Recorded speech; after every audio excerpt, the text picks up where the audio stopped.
Chapter 34.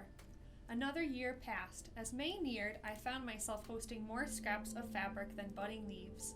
Squibbles tried to steal a few fabric strips to line his tray, the nest made of leaves and twigs high in one of my forked branches. I explained he'd have to stick with moss and pine needles until the 1st of May. Wishes, according to Maeve, could not be touched until after May Day.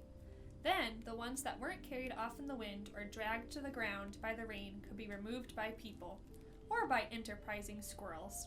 I suspect she made up that rule for my benefit, so that I could grow unfettered without the weight of wet rags dragging me down. Just before dawn on the 1st of May, a young woman approached me. She had dark wavy hair and wore a tattered gray coat.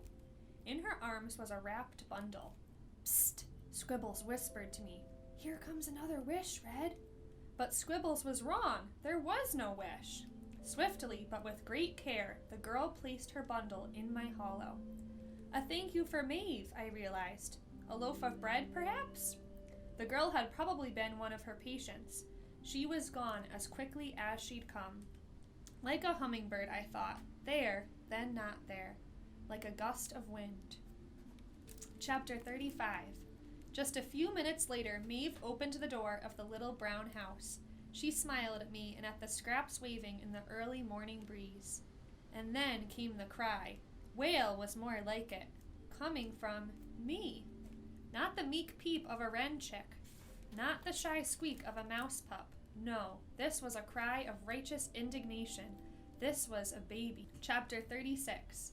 The baby had a note attached to her blanket. Haltingly, Maeve tried to read it aloud.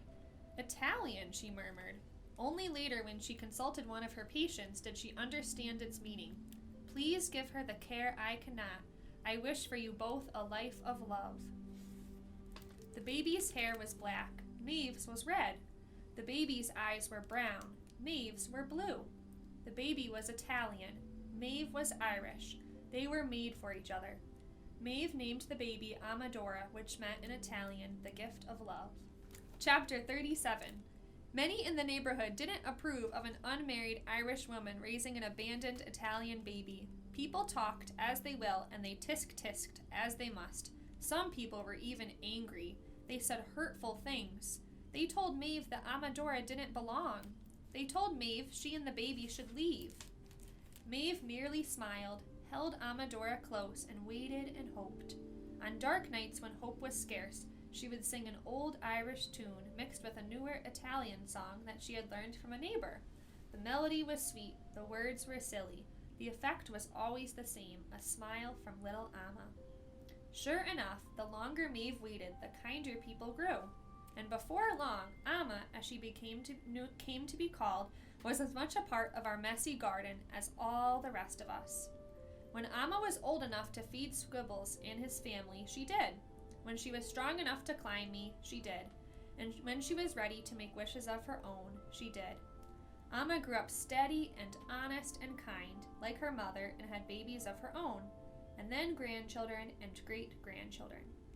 Eventually, Amma and her husband bought the little brown house and the one right next to it and painted them blue and green. Years later, they purchased a house across the street and began to rent the blue and green houses to other families. The family grew and prospered and argued and failed and loved and laughed. Always and forever, the laughter kept them going. And when Amma's grandson had a little girl, he chose a fine Italian name for her with a fine Irish middle name, Francesca Maeve. Chapter 38. As for me, my reputation grew. Hadn't Maeve's wish come true in the heart of a wish tree? Didn't that mean anything was possible? Of course, as Squibbles often reminded me, I'd had nothing to do with it. This isn't a fairy tale, Red, he would say, but people are full of longings, and decade after decade, the hopes kept coming.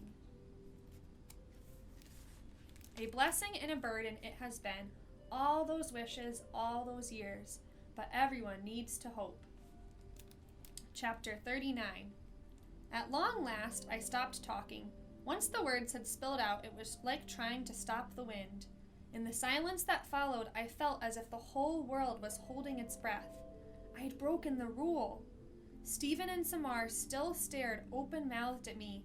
They looked as rooted to the ground as I was. Neither had uttered a sound while I told my story. The front door to Stephen's house opened. "Stephen?" called his father. "What the heck are you doing, young man?" Stephen leapt to his feet. Here I come, Dad. Night, Samar." "Night, Stephen," she said. Stephen dashed toward the porch, but stopped halfway. He spun around to look at me. "Thanks?" he said in a quizzical voice, using the same tone he might have used if Bongo had just made him pancakes. The door slammed behind him. Samar stood, holding her blanket to her chest. "I know I must be dreaming," she said. She headed to her own porch and eased open the door. "I just wish," she added with a smile, "that I didn't have to wake up."